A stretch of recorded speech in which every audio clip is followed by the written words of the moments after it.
ورحمۃ اللہ وبرکاتہ نحمده ونصلي ونسلم على رسولنا الكريم اما بعد فقد قال الله تبارك وتعالى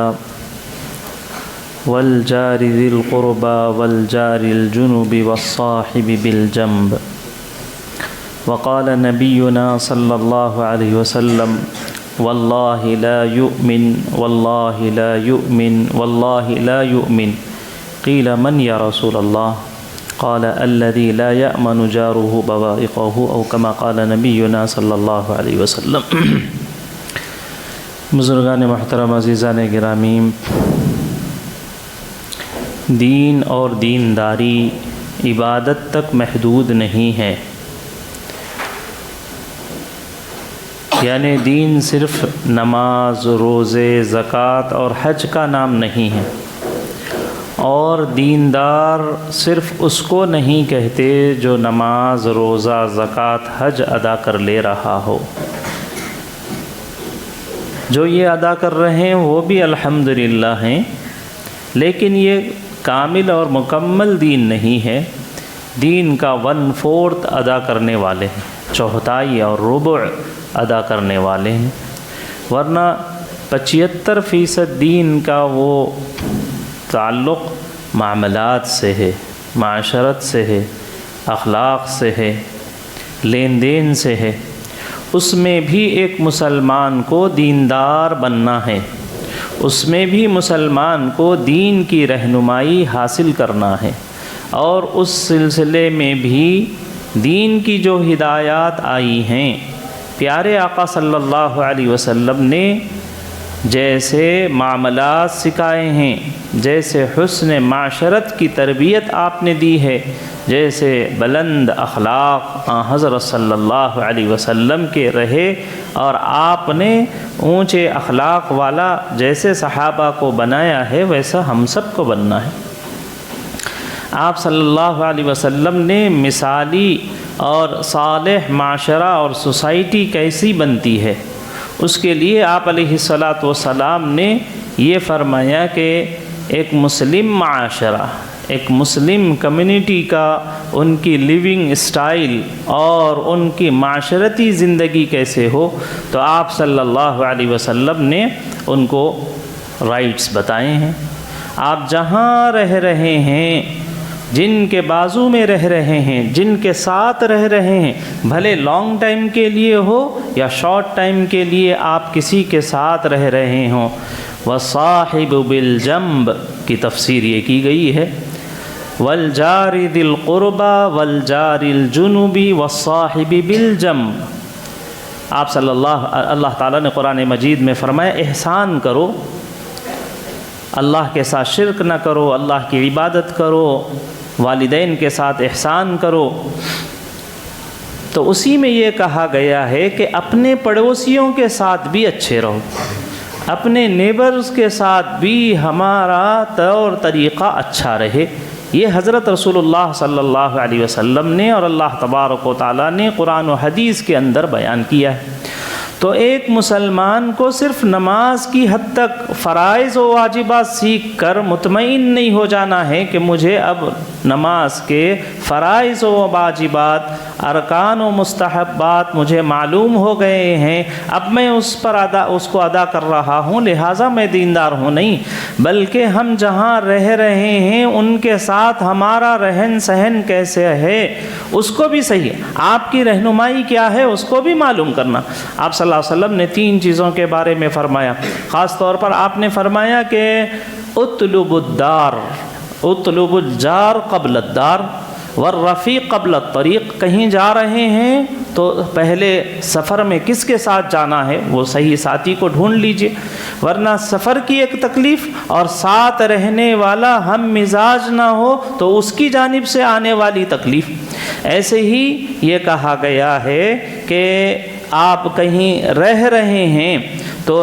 اپنی رہائش اختیار کرنے سے پہلے، کوئی گھر مکان لینے سے پہلے دیکھ لو کہ پڑوس میں کون ہے، ہمسایہ کون ہے۔ ہمسایوں کے حقوق نبی علیہ السلام نے بتائے ہیں، محلے کے بچوں کا، پڑوسیوں کی عورتوں کا، ان کی بیٹی اور بہنوں کا، ان کے رہن سہن کا ہمارے بچوں پر یقیناً اثر پڑتا ہے۔ اگر ہم ایسی سوسائٹی میں رہ رہے ہیں جہاں دہریے ہیں، ایسی سوسائٹی میں رہے ہیں جہاں مشرکین ہیں، جہاں بدعتی ہیں، جہاں رسم و رواج ادا کرنے والے ہیں، برے لوگ ہیں، وہاں اگر کوئی رہ رہا ہے نہ چاہتے ہوئے بھی ان کی خرابیاں ہمارے بچوں اور بچیوں اور عورتوں میں آئیں گی۔ بچے کہاں جائیں گے؟ کھیلنے کے لیے پڑوسیوں کے پاس جائیں گے، محلے میں جائیں گے۔ اگر ہمارا پڑوس صحیح نہیں ہوگا، وہاں کے لوگ پڑھنے لکھنے والے نہیں ہوں گے، دیندار نہیں ہوں گے، تو کبھی ہمارے بچے دیندار نہیں بن سکتے۔ آپ سعودی عربیہ چلے جائیں گے تو آپ عام طور پر وہاں جن کی پیدائش ہوئی اور جن کی نشو و نما ابتدائی وہاں ہوئی ہے، آپ دیکھیں گے کہ وہ نمازی رہیں، چاہے بھلے کیسے ہی ہوں، وہ اور ان کے بچے نمازی۔ ہمارے پاس آپ کتنی ہی نمازوں کی تاکید کر لیجئے، نگرانی کر لیجئے، تنبیہ کر لیجئے، فضائل اور وعیدیں سنا لیجئے، اتنا جلدی وہ متاثر نہیں ہوتے جتنا کہ اس ماحول میں پل کر جوان ہونے والے، نشو و نما پانے والے، پرورش پانے والے ہوتے ہیں۔ تو یہ ماحول کا، پڑوسیوں کا، وہاں دیکھتے ہیں کہ ہر ایک نمازی پڑھ رہا ہے، نماز پڑھ رہا ہے۔ جیسے ہم خود یہاں اس کو اینالائز کر سکتے ہیں، ہمارے بچے روزہ رہتے ہیں، نماز نہیں پڑھتے، روزہ رہتے ہیں۔ وجہ یہ ہے ہمارے بچوں کے روزے دار بننے کی کہ سب چھوٹے ہوں، بڑے ہوں، مرد ہوں، عورت ہوں، پڑوسی ہوں، دور کے ہوں، اپنے ہوں، پرائے ہوں، سب روزہ رہتے ہیں۔ بچوں کو بولنے کی ضرورت نہیں پڑتی، وہ خود رمضان میں روزہ رکھنے والے بن جاتے ہیں۔ ایسا نمازوں کے ساتھ نہیں ہوتا، ایسا زکوٰۃ کے ساتھ نہیں ہوتا، ایسا حج کے ساتھ نہیں ہوتا، ایسا جھوٹ کے چھوڑنے کے سلسلے میں نہیں ہوتا، ایسا غیبت کے ترک کرنے میں نہیں ہوتا۔ وجہ یہ ہے کہ یہ بول ہے، عمل نہیں ہے، اس وجہ سے بچوں کی زندگی میں یہ چیز منتقل نہیں ہوتی۔ تو میرے بھائیوں، ایک بات اچھی طرح ذہن و دماغ میں بٹھا لیجئے کہ ہم کتنے ہی اچھے ہوں، اگر ہمارا پڑوس اچھا نہیں ہے، ہمسایہ صحیح نہیں ہے، نیبر اچھے نہیں ہیں، تو کبھی ہمارے بچے ترقی نہیں۔ ایک آدھ ہو سکتا ہے کوئی نکل جائے کسی طرح سے، لیکن سب کے اندر تبدیلی آنا یہ ممکن نہیں ہوتا۔ اس لیے نبی علیہ الصلاۃ والسلام کی حدیثوں اور علماء کے اقوال میں یہ بات ملتی ہے کہ اطلب الجار قبل الدار، گھر لینے سے پہلے پڑوسیوں کو دیکھ لو۔ کل آپ کی بیوی بھی آپ کی بیوی اچھی ہے، لیکن آپ ایسے پڑوس میں گئے ہیں جہاں کی عورتیں مردوں کے اوپر حاوی رہتی ہیں، شکایتیں کرتی ہیں، لڑائی جھگڑے کرتی ہیں، گالی گلوچ کرتی ہیں، بدزبانی کرتی ہیں، وہاں لے جا کر آپ نے گھر رکھا تو ان کی عورتیں ہماری عورتوں کے ساتھ، ہماری عورتیں ان کے ساتھ بیٹھیں گی اور وہ چیزیں نہ چاہتے ہوئے بھی جذب کر کر سیکھ کر آئیں گی اور متاثر ہوں گی۔ تو گھر متاثر ہوتے ہیں، بچے متاثر ہوتے ہیں، بچیاں متاثر ہوتے ہیں، اور پھر اس کا اثر نہ چاہتے ہوئے بھی ہمارے اندر، ایک نہیں سینکڑوں مثالیں، اس کو مثالوں سے، وضاحت سے، واقعات سے اس کو مؤید کرنا، مؤکد کرنے کی ضرورت نہیں ہے۔ ہم آنکھوں سے اس کو روزانہ کا ہمارا مشاہدہ ہے کہ ایسا ہوتا ہے۔ تو میرے بھائیوں،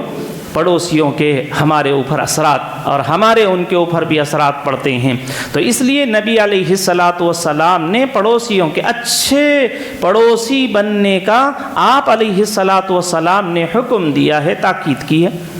جتنی تاکید کے ساتھ، جتنی شدت کے ساتھ، جتنی اہمیت کے ساتھ جناب محمد رسول اللہ صلی اللہ علیہ وسلم نے ایمانیات کو بیان کیا، عبادات کو بیان کیا، اتنی ہی اہمیت، شدت اور تاکید کے ساتھ جناب محمد رسول اللہ صلی اللہ علیہ وسلم نے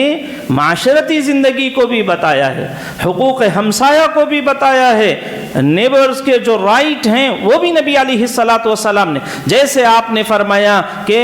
اس شخص کا ایمان میں کوئی حصہ نہیں ہے جو نماز نہ پڑھے، یا آپ نے یہ کہا کہ ایمان اور کفر میں فرق کرنے والی چیز نماز ہے، جو نماز پڑھ رہا ہے وہ ایمان والا ہے، جو نماز نہیں پڑھ رہا ہے وہ کفر والا ہے۔ جس شدت کے ساتھ، جس اہمیت کے ساتھ جناب محمد رسول اللہ صلی اللہ علیہ وسلم نے عبادت کو بیان کیا، اسی اہمیت کے ساتھ نبی علیہ الصلاۃ والسلام نے معاشرتی زندگی کو بیان کرتے ہوئے فرمایا واللہ لا یؤمن واللہ لا یؤمن واللہ لا یؤمن، خدا کی قسم وہ مومن نہیں ہے، خدا کی قسم وہ مومن نہیں ہے، خدا کی قسم وہ مومن نہیں ہے۔ صحابہ حیران ہیں کہ اللہ کے رسول کس کے بارے میں بول رہے ہیں؟ کیا کسی بے نمازی کے بارے میں، کسی روزہ ترک کرنے والے یا حج کو نہ جانے والے، کس کے بارے میں اس شدت کے ساتھ آپ کہہ رہے ہیں کہ وہ مومن نہیں ہے، مومن نہیں ہے؟ پوچھا گیا اللہ کے رسول کس کے بارے میں؟ فرمایا الذی لا یأمن جارہ بوائقہ، وہ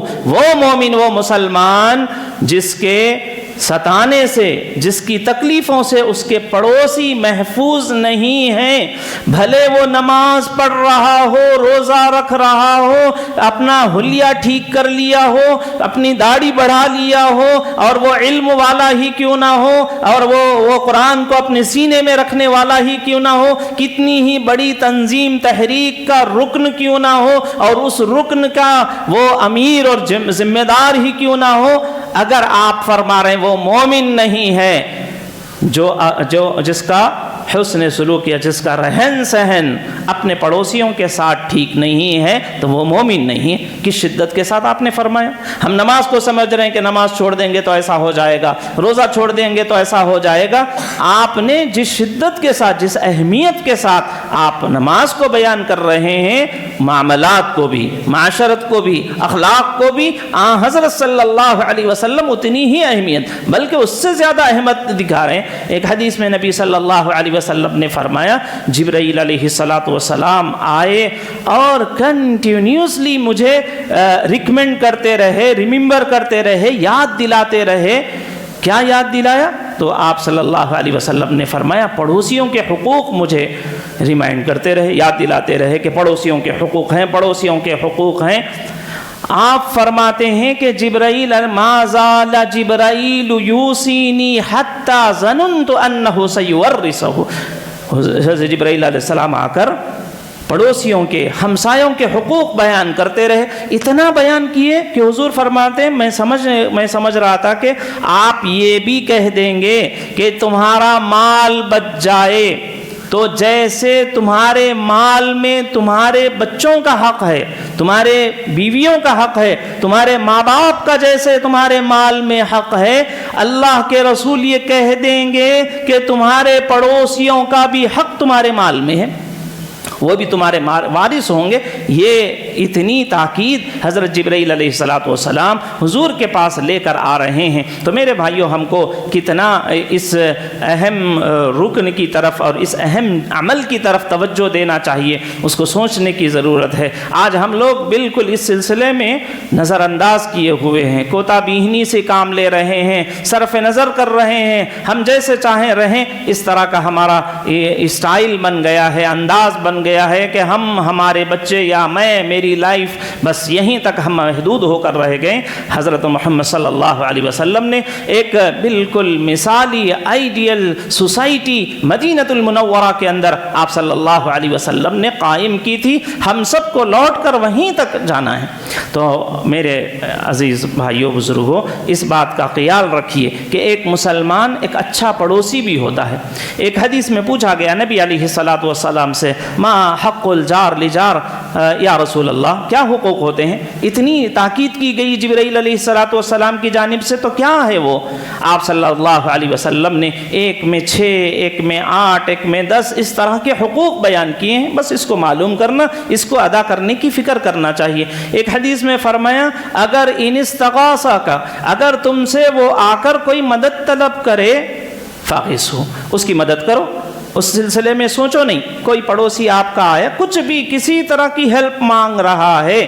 ہم اس کے پاس میں رہتے ہیں، بازو رہتے ہیں، پڑوس میں رہتے ہیں، تو ہماری ذمہ داری ہے کہ جب وہ ہم سے مدد طلب کرے ہم اس کا پاسٹ نہیں دیکھیں گے کہ پیچھے اس نے کیا تھا، آج آ کر یہ کہہ رہا ہے کہ مجھے پانی دے دیجئے، تو یہ مت سوچئے کہ جب میرا گھر بن رہا تھا تو کتنا اس نے رکاوٹیں ڈالی تھیں اور کتنا مجھے پریشان کیا تھا، پرمیشن میرا رکا دیا تھا اور بہت سارے کام میرے لیٹ ہو گئے تھے اور پریشانیاں ہوئی تھی۔ پاسٹ مت دیکھیے، اس کا پچھلا مت دیکھیے ریکارڈ کہ کیا اس نے کیا تھا، آپ کو کیسے تکلیف پہنچایا، آپ کے بچوں کو کیا دکھ دیا، کیا کیا یا نہیں، بس یہ دیکھیے کہ میرا پڑوسی ہے، مدد مانگ رہا ہے، مدد کیجیے۔ جناب محمد رسول اللہ صلی اللہ علیہ وسلم ہجرت کر کے مکہ مدینے تشریف لا لیے، مکہ کے اندر قحط سالی ہو گئی، بھوک مری عام ہو گئی، کھانے کے لیے کھانے نہیں ہیں، تو ابو سفیان جو اس وقت تک مسلمان نہیں ہوئے تھے، اسلام کے سب سے بڑے مخالف اور دشمن تھے،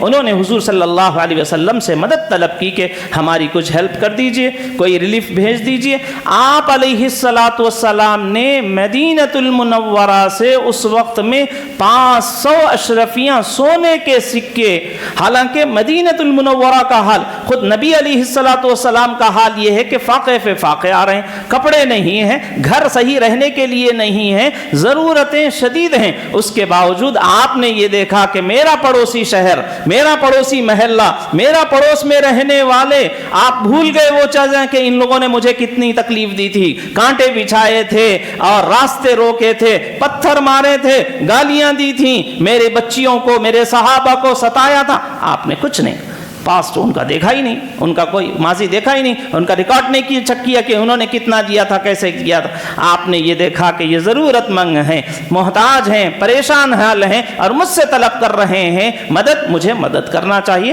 500 اشرفیاں، دینار، سونے کے سکے آپ صلی اللہ علیہ وسلم نے ان کے خدمت میں بھیج دیے۔ یہ نبی علیہ السلام کا اسوہ اور طریقہ ہے، اسی کو ہم آئیڈیل بنا کے چلنا چاہیے۔ تو آپ صلی اللہ علیہ وسلم فرماتے ہیں کہ اگر وہ تم سے مدد طلب کرے، مدد کرو۔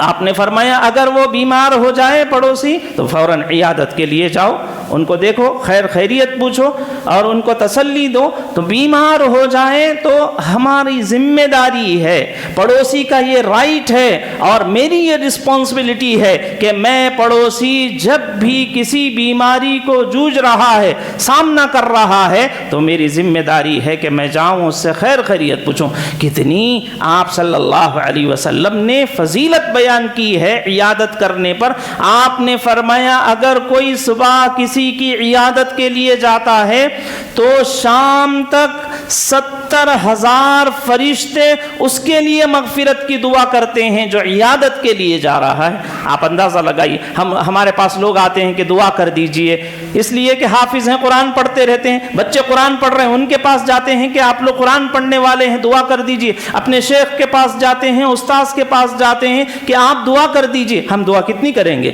بچے دعا کتنی کریں گے؟ آپ کے شیخ کتنی دعا کریں گے؟ 5 منٹ، 7 منٹ، 10 منٹ، آدھا گھنٹہ، اس سے زیادہ کیا کریں گے؟ اللہ کے رسول صلی اللہ علیہ وسلم فرما رہے ہیں اگر تم کسی بیمار کی عیادت کے لیے چلے جاؤ، 1 2 نہیں، 10 20 نہیں، 300 بچے نہیں، اللہ کے رسول کہہ رہے ہیں 70,000 فرشتے لا یعصون اللہ ما امرهم ویفعلون ما یؤمرون۔ ان کی خاصیت یہ ہے کہ کبھی اللہ کی نافرمانی ہی نہیں کرتے، کبھی وہ گناہ نہیں کرتے۔ ایسے معصوم مخلوق کو اللہ دعا میں بٹھا دیتے ہیں، اور جب 70,000 لوگ صبح سے شام تک آپ کا نام لے کے کہیں اللہ اس کو معاف کر دیجئے، اللہ اس کو معاف کر دیجئے، اللہ اس کو معاف کر دیجئے، تو آپ اندازہ لگائیے کیا وہ بخشا نہیں جائے گا؟ کیا اس کی مغفرت؟ یقیناً اس کی مغفرت ہو جائے گی۔ 70,000 ان کے پاس رہنے والے فرشتے کہہ رہے ہیں کہ وہ جو بھی کیا ہو اس کو معاف کر دیجئے۔ میرے بھائیوں، تو اس لیے آپ صلی اللہ علیہ وسلم نے جو معاشرت سکھائی ہے اس میں یہ کہا کوئی بیمار ہو جائے تو عیادت کے لیے جاؤ، صبح جاؤ، شام جاؤ۔ ہمارے آقا کتنے مشغول تھے، آپ کی مشغولیت کا اندازہ، عالمی نبی ہیں، عالمی تقاضے ہیں، مدینہ المنورہ بالکل اسٹیبلش ہو گیا ہے اور آپ نے ہر طرح سے چیزیں قائم کر دی ہیں، بہت مشغول ہیں۔ ایک بچہ نوجوان وہ حضور کی خدمت میں کبھی کبھی آ جایا کرتا تھا، نان مسلم تھا، یہودی تھا، جیوز تھا، آیا کرتا تھا نبی علیہ السلام کی خدمت میں۔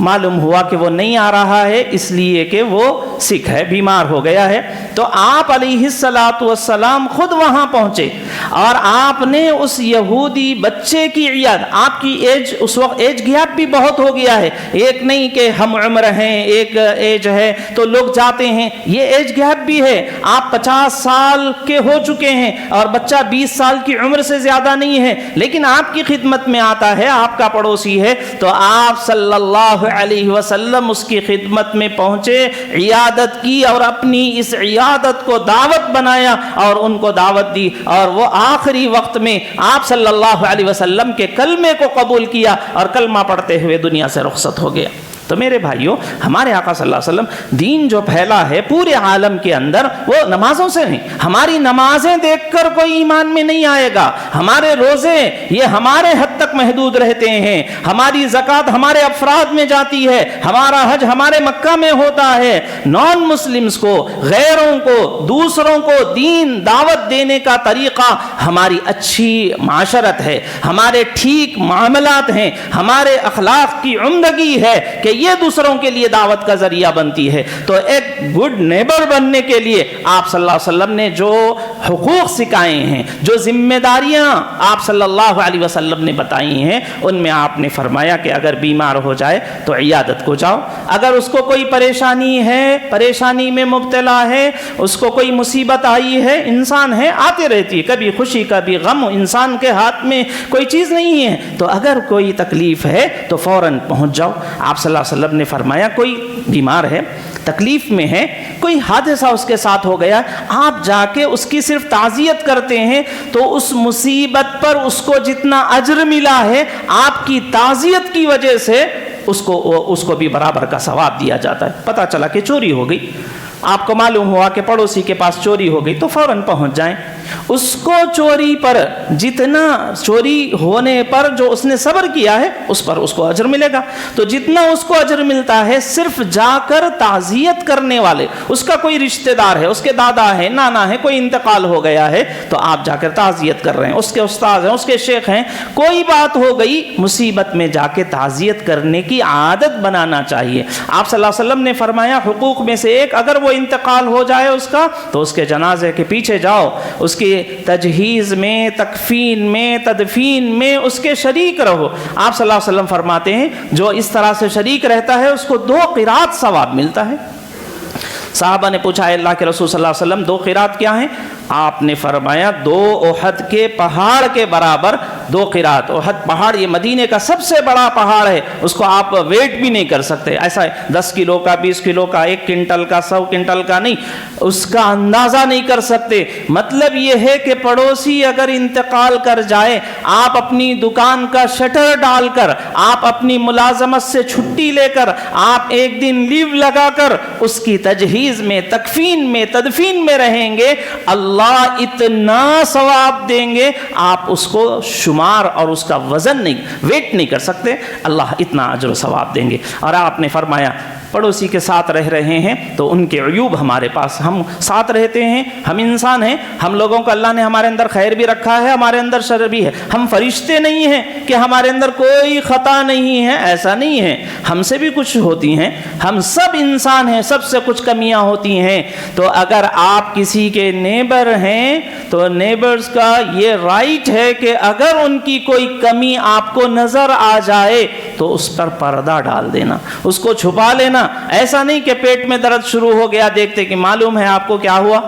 شام میں کیا ہوا، رات میں کیا ہوا، کیسی لڑائی ہو رہی تھی، کیسے آوازاں آ رہے تھے، انہوں کیسا بولے۔ یہ ہمارے عام طور پر عورتوں کی اور عورتوں سے مردوں میں بھی یہ بات آ گئی ہے کہ وہ ایک اس کے باضابطہ ملاقات کر کے ٹائم نکال کر لوگوں کی برائیاں بولنے کے لیے جاتے ہیں کہ ان کے اندر یہ خامی ہے، ان کے اندر یہ خامی ہے، ان کے اندر یہ خامی ہے۔ حدیث میں نبی صلی اللہ علیہ وسلم نے فرمایا قیامت میں اللہ تعالیٰ بندے کے گناہوں کو شمار کریں گے اور پھر اللہ تبارک و تعالیٰ کہیں گے کہ میں اس پر پردہ ڈال رہا ہوں اس لیے کہ تو نے اپنے بھائی کے غلطیوں کو دیکھ کر اس سے صرف نظر کیا تھا، اس پر پردہ ڈال دیا تھا،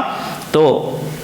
آج قیامت کے دن ہم تمہارے عیبوں کو چھپا دیتے ہیں۔ تو اس لیے میرے بھائیوں نبی علیہ السلام نے یہ رائٹس بتائے ہیں نیبرز کے، ہم سب کو چاہیے کہ ہم اچھے مسلمان بننے کے لیے صرف نماز تک محدود نہیں رہنا ہے، صرف کرتا پاجامہ ٹوپی لگا لینا، داڑھی چھوڑ لینا، کسی تنظیم میں وقت لگا لینا یا اس کے رکن بن جانا یا اس کے لیے جان مال لگا دینا اتنا کافی نہیں ہے، بلکہ ہماری معاشرت بھی ہماری جو معاشرتی زندگی ہے اس کو بھی بہتر بنانا. اور مثالی اور عمدہ معاشرہ وہ ہے جہاں کے لوگ ایک دوسرے کا خیال. کیسے نبی علیہ الصلاۃ والسلام نے معاشرہ تیار کیا تھا مدینۃ المنورہ. 7 گھروں میں پھر کر وہ سرا پایا, پھر ان کے پاس پہنچا جن کے پاس جس نے پہلے دیا تھا, جس نے سوچا کہ بھائی مجھے ہدیہ آیا ہے میں آج پڑوسی کو دے دوں گا, انہوں نے سوچا کہ میں اور اس طرح سے 7 گھروں میں گھوم کر آ گیا. آپ کے زمانے میں ایک مسلمان ہیں, دکان لگائے بیٹھے ہوئے ہیں, اور سامنے انہوں نے دیکھا کہ نان مسلم کی دکان ہے اور وہ لاس میں چل رہی ہے اور ان کے پاس کوئی کسٹمر نہیں آیا. تو بعد میں دیر میں شام کے وقت میں کوئی کسٹمر آیا اور وہ نان مسلم تھا, تو کہا کہ دیکھو سامان جو آپ کو چاہیے نا وہ میرے پاس بھی ہے, لیکن یہ جو ہمارے سامنے دکان والا ہے اس کا آج صبح سے کوئی گراہک نہیں ہوا, اس کے بھی معصوم بچے ہیں, بیوی ہیں, ضرورتیں ہیں, اس کی ضرورت پوری نہیں ہوئی. سامان اگر آج آپ وہاں سے خرید لیں تو بہتر ہوگا. وہ گئے اور وہاں دیکھا کہ وہ مسلمان بھی نہیں ہیں, کوئی وہی یہودی ہیں, تو ان سے سامان خرید لیے اور سامان خرید کے پھر آئے. تو ان مسلمان صاحب نے کہا کہ کیا ہوا, سامان نہیں ملا؟ تو انہوں نے کہا کہ سامان وہاں سے لیا ہوں, ایمان آپ سے لینا چاہتا ہوں, اور یہ کہہ کر اسلام قبول کیا انہوں نے. ایسے ایک نہیں سینکڑوں واقعات ہیں. یہی ہمارا دعوتی پہلو بنے گا اگر ہماری اچھی ماں. آج مسلمانوں کا حال دیکھیے, خوشی کا موقع آ جائے تو مسلمان آپے سے باہر ہو جاتے ہیں, راستے بلاک کر دیے ہوئے ہیں اور لوگوں کو تکلیف پہنچا رہے ہیں. کیوں؟ شادی ہے, ڈیرا ڈال دیا گیا ہے, جنازہ ہے, ڈیرا ہے, کہاں سے آئیں گے لوگ, کیسے جائیں گے لوگ, کوئی خیال نہیں. پڑوسی بیمار ہے, کتنا شور لگائے ہوئے ہیں, ڈی جے لگائے ہوئے ہیں, گانے بجا رہے ہیں, ہماری خوشی اور سب کو ہم پریشان کیے ہوئے ہیں. گھر بنا رہے ہیں, اونچی اونچی عمارتیں بنا رہے ہیں, سامنے والے کی زمین ہڑپ کر رہے ہیں, اس سے آگے بڑھ جا رہے ہیں, اس کا ہوا پانی رو. آپ نے تو یہاں تک فرمایا تھا اللہ نے تم کو حیثیت دی ہے, اچھا کھانا پکا رہے ہو تو اس کھانے کے اندر بھی تمہارے بازو والوں کا حق ہے. کچھ نہیں دے سکتے تو اس میں پانی زیادہ کرو, لیکن پڑوسیوں کو آپ نے فرمایا کہ چیزیں پہنچاؤ. لیکن ہم لوگوں کا حال ہمارے ہمسایوں کے سلسلے میں, پڑوسیوں کے سلسلے میں بہت زیادہ لاپرواہی کا بن گیا ہے. ہم اس کو دین ہی نہیں سمجھتے, دینداری کا حصہ ہی نہیں سمجھتے. ہم یہ سمجھ رہے ہیں کہ ہم اپنے حد تک محدود رہیں گے. میرے بھائیوں, کامل دین اس کا نام ہے کہ آدمی کی ایمانیات بھی ٹھیک ہو, عبادات پر بھی عمل کرے اور اپنی معاشرت بھی ٹھیک ہو. اللہ ہم سب کو توفیق نصیب فرمائے. آمین. وآخر دعوانا الحمدللہ.